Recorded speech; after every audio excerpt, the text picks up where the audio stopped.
The next step is the key, is designing the spreadsheet. We're taking for granted that you've picked out the exercise. In this case, we're going to pick out 3 exercises: bench press, leg press, sit-ups with weight. We're going to decide that we want our athletes to do this for, say, twice a week. That's our premise.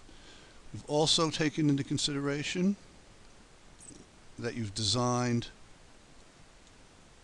the step for the athletes, so we know what our step is going to be. In TBI, what I've tried to do for each phase is to give you a base. And the base will consist of the main formulas that we've done off of the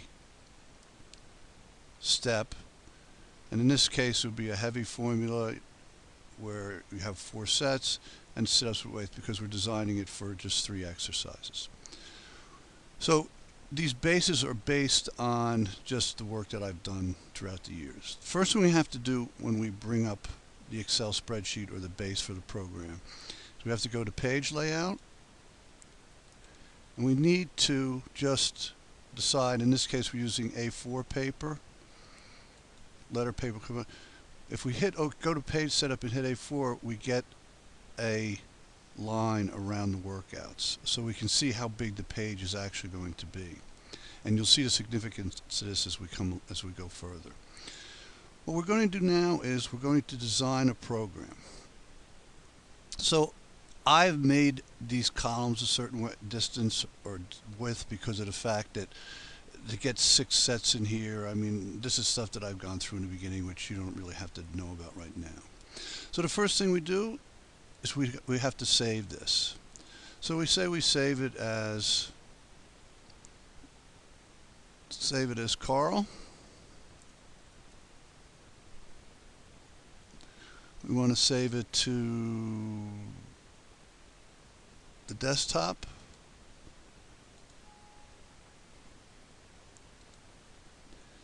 So we put Carl's name up top because we want to individualize it.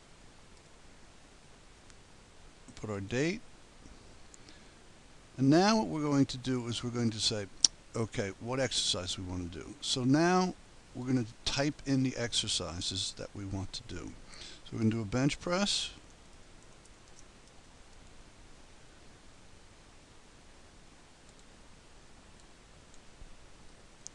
We don't want bold bench presses, so we just put bench press.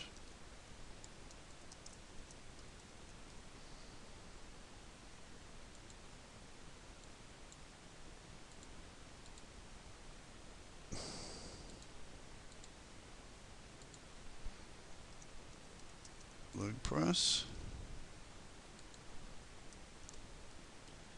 And sit-ups with weight.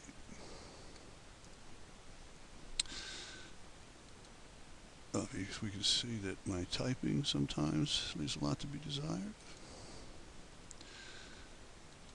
You can do this with as many exercises as you need to do.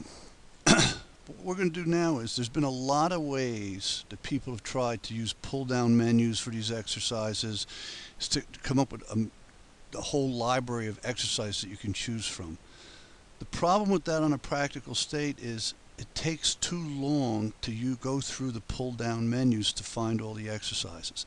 I found it's just easier to build a template for each team that you have or each athlete. And after you build that template, just type in the exercises to build the template. And we're going to so once we've typed in the exercises and chosen the exercises, we're going to take them and we're going to copy them. And I'm going to just place them down here again. We're going to put a copy of them down here because what we're going to do now is we're going to show you how to put the formulas into the workout itself.